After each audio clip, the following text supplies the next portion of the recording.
Hello coders, and welcome to How to Fix. In today's video, we'll be focusing on a new bug that you might find challenging to solve. So without further ado, let's dive into today's bug.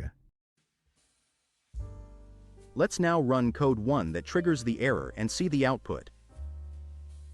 Now, here's the breakdown and the fix for the issue. Do take a moment to pause the video to understand the explanation. Let's now correct the code and take a look at the resulting outcome.